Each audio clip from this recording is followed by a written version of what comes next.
देखिए ये लोग बड़े चालाक लोग हैं। आई लव मोहम्मद के नारे बुलंद करके बरेली की सड़कों पर पूरा तूफान खड़ा किया। और जब इनको दिखाई दिया कि तुमने अवैध संपत्ति को इकट्ठा किया हुआ है तो भारतीय जनता पार्टी की सरकार ने एक्शन लिया।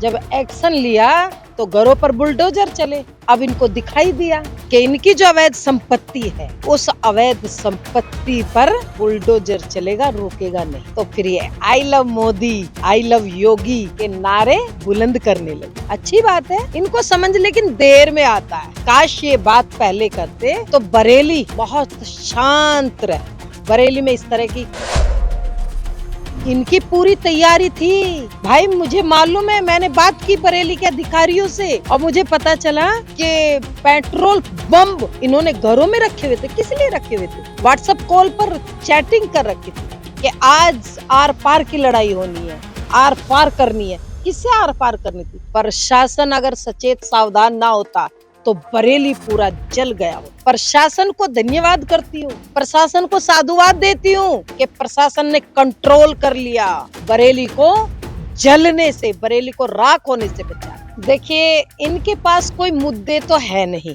इनकी स्थिति ये हो रही कि खिसियानी बिल्ली खंबा नोचे। अब इनको ये दिखाई दे रहा है कि हमें कुर्सी कैसे मिले।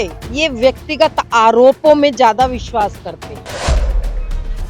वो राष्ट्रवादी है योगी जी, वो सच्चे देशभक्त। योगी जी को घुसपैठिया कह करके इनकी 2027 में चुनाव में दुर्दशा होने वाली, चिंता ना करिए। इसीलिए जो ये कह रहे हैं, और मैं तो ये कहती हूँ भाई, कुछ तो लोग कहेंगे, लोगों का काम है कहना, लेकिन जो काम उत्तर प्रदेश के अंदर हो रहा है वो किसी प्रदेश के अंदर नहीं हो रहा है। इसीलिए योगी जी सच्चे देशभक्त है, सच्चे राष्ट्रभक्त है और अपने धर्म के लिए, अपने राष्ट्र के लिए वो समर्पित है।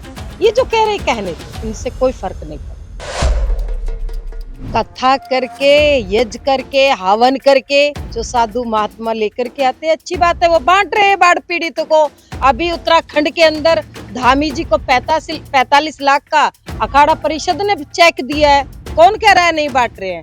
साधु संत तो जब भी ऐसी स्थिति सबसे आगे रहते हैं। और दूसरी बात, संत है, चाहे वो कथा करके दे, चाहे हवन पूजन करके दे, और या फिर क्रिकेट खेल के दे, वो दे रहे हैं ना। तुम तो अपने घर भर रहे हो, तुम तो भ्रष्टाचार कर करके अपनी कोठियां बना रहे हो, अपने बंगले बना रहे हो। साधु संत है कि तपस्या साधना करके भी वो देश के लिए सोचते हैं, धर्म के लिए होनी चाहिए।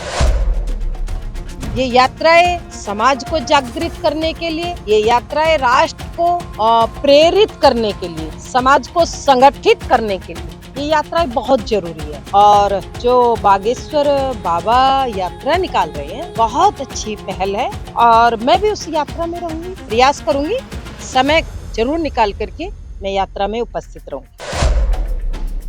देखिए ये बिल्कुल ठीक कहा है। हमारे धर्म पर, हमारे देवी देवताओं का आखिर क्यों मखौल उड़ाया जाता है? कोर्ट की जिन लोगों ने विष्णु भगवान का मखौल उड़ाया है, मैं पूछना चाहती, क्या वो 2 शब्द उस आसमानी किताब के लिए बोल सकते हैं? क्या एक शब्द?